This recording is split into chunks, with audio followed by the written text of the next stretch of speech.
underneath these sedimentary layers and then kind of hardened. Then PV uplifted, and we've talked about the uplifts in PV and the faults and all that over the years. So as it uplifted, then those areas became beaches. And as the waves hit this, as you can see, it ate out this little cove here, but it left those hard rocks in the middle. And those hard black rocks are the basalt. Now if we were to go down to those basalt rocks and look at them, they'd actually be what's called post piles. You know those columnar lava, you know, devil's post piles? That's what they are. You'd go down there and you'd stand on them, look down, they have like these 5 or 6 sided breaks. And it's because as they came up, they dried very, very slowly, sometimes hundreds, sometimes thousands of years, and that causes the split in those rocks. To the south, you see the new Marineland site. It's not Marineland anymore, but Russ, look at the pelicans. Oh yeah, there's some pelicans, brown pelicans, beautiful, perfect. They really are neat. I saw a white one in Long Beach about a month ago. I was bicycling on the canal, and it was bigger than the. Huh. I think they come from Mexico. Maybe. Yeah. Maybe. It was totally white. That is rare. I haven't seen those two. We usually see the brown. But yeah, they're out here. The birds are out here. And sometimes you see a dolphin in the morning. In the morning, it's very common to see dolphin. This is a great view, isn't it? But the Marineland site is going to be a 400-unit hotel, and then more casitas units, which are short-term condo projects. The place in the middle, that's going to be a 9-hole golf course. But there will be a path that goes all the way along, bike path and walking path. So make sure you use it, because it takes a lot of fighting to get these open places like that. The sea cave is still open. I was down there last week. Yeah, it's a neat sea cave. We went in there last year or the year before, and you can go inside that cave. And that it'll say, as you're going in front of Marineland, it'll say no beach access. Go on this street, and you go down, and you just keep walking around. There's a little pathway that goes in front of there, and we do it. We'll do it again next year. But it's a fascinating little sea cave. It's one of the rare ones you can actually walk inside. And there's little tiny stalactites, about a 1/4 inch long, where the water drips. And there's also what's called slicken sides.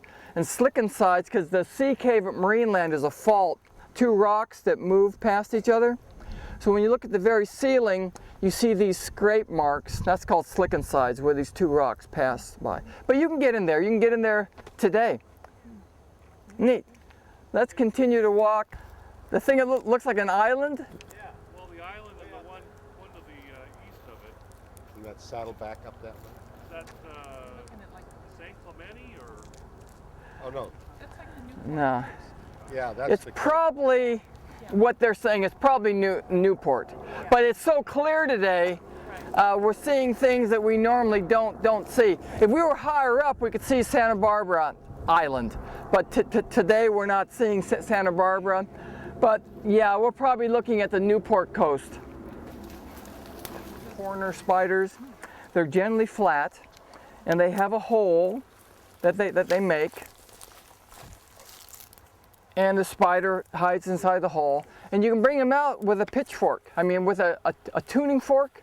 You hit a tuning fork and put it there, and they run out. I think they have a dinner on the... Yeah, they do. You're just screwing with the little spider's brain, you know. But yeah, these show up a lot when there's moisture in the morning, and you see all these little spider webs. That's what you're looking at. The moisture hits the web. But they're called corner spiders or funnel web.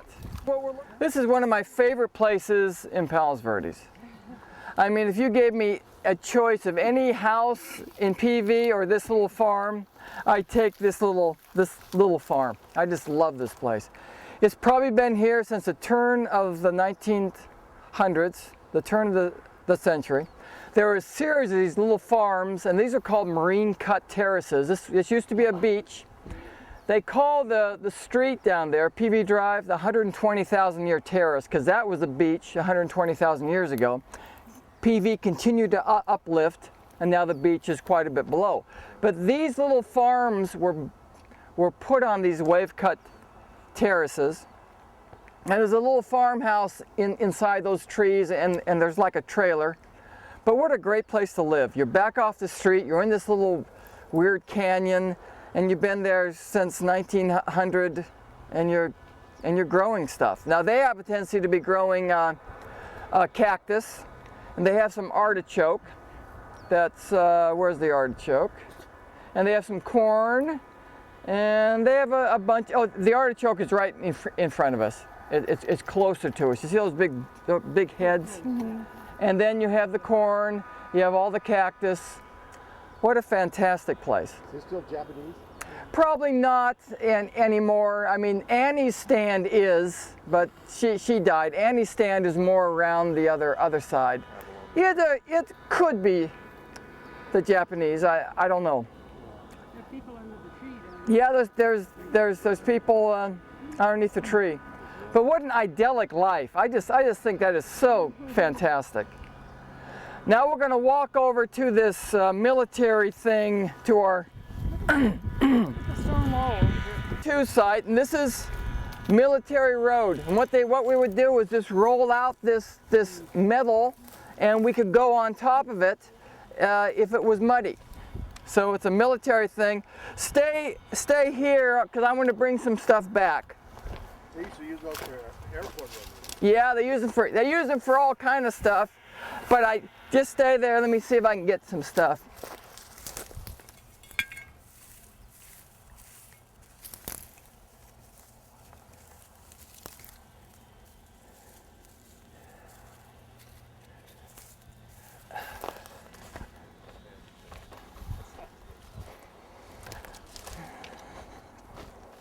Okay, so you remember those trenches that were being dug?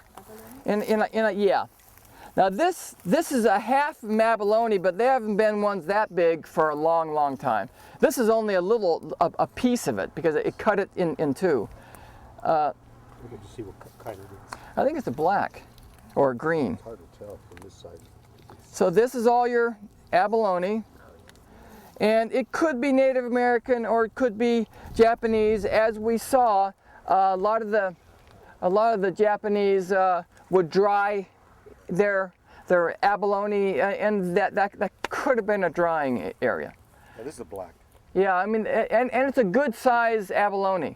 You usually don't get them quite that big. Undershell. This is the shell right here. But even when I was a kid here in the 40s and the 50s, there were no big abalone. The abalone were about the size of the palm of your hand. You just leave them there because they were too small. But to have something that large would be something this large. This is just probably a third of it. This is probably a third, because it would be significantly larger. That's a good size abalone. So, and it was about 18 inches down, and they're falling apart too, which kind of tells me they are old. And this is called chert. This is called chert. Chert is a rock that was used by the Native Americans for tools. And sometimes it's black, sometimes it's, yeah, put a little water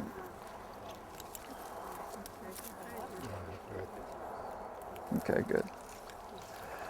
And chert, yeah, that makes it look good. And chert is it's simply a sedimentary rock that has silica infused into the soft sedimentary rock, and then it's pushed and it gets really hard. So the Native Americans use this as tools. So I'm going to break this, and I definitely will get cut, because you don't touch this stuff without getting cut. But I'm going to try to break it. And you get these sharp little edges. Oh, yeah. Yeah, you get sharp edges. And that's just how it breaks. It breaks very sharp, and you can use it as tool quality material. You use it as arrowheads, use it as spear points. And when I've done digs before, you actually look for broken pieces of chert in an area that it doesn't belong. As you're sifting through, you dig up a little bit and you sift everything that you dig. You look for little tiny pieces of chert, and you know there was a Native American there, 1,000 years ago, chipping away.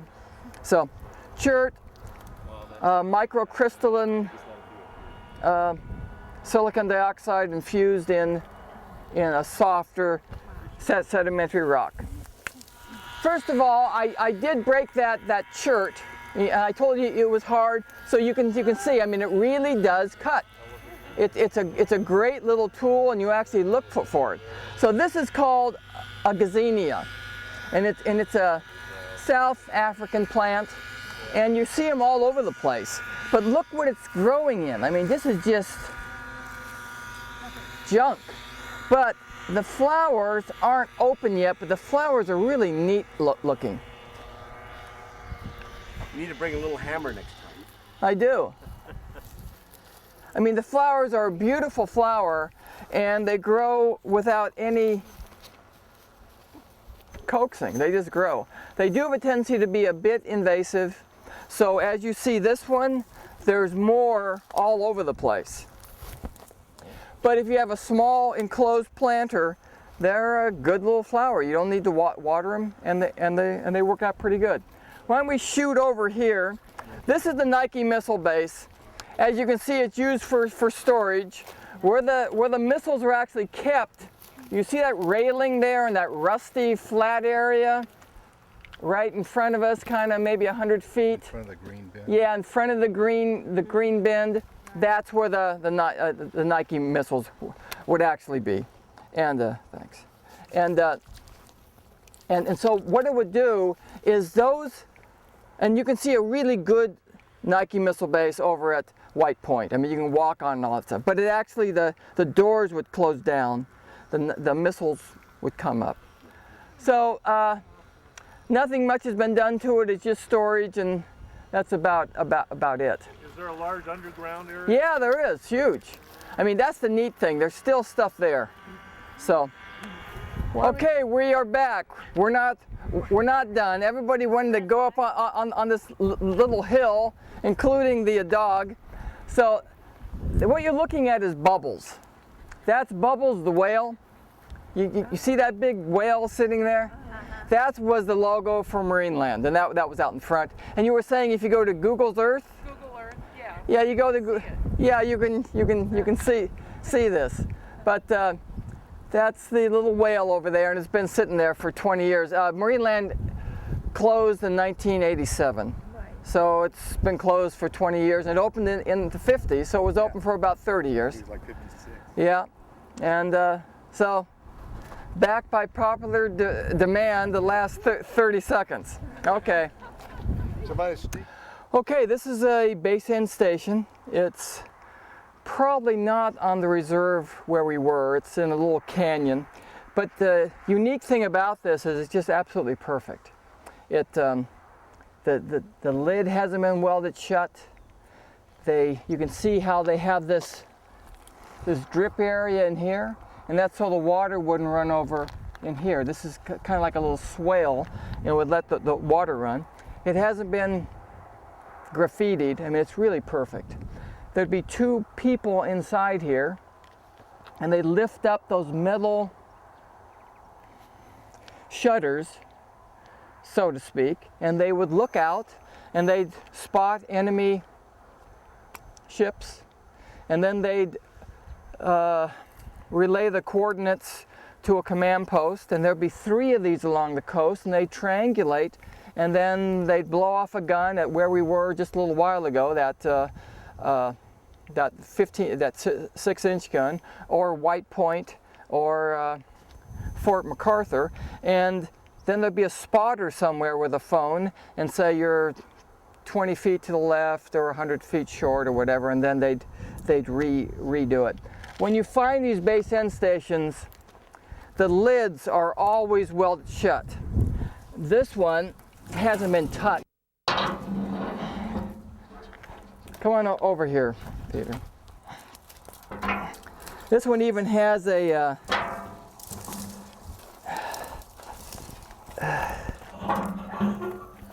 it has the hinge. I mean, this is really perfect. These things are always screwed up, and it's in such good shape. And there's, I don't know if you can see all the spider webs with the camera. Man, there's some serious spider webs down there. But you know, when you're in a situation like this,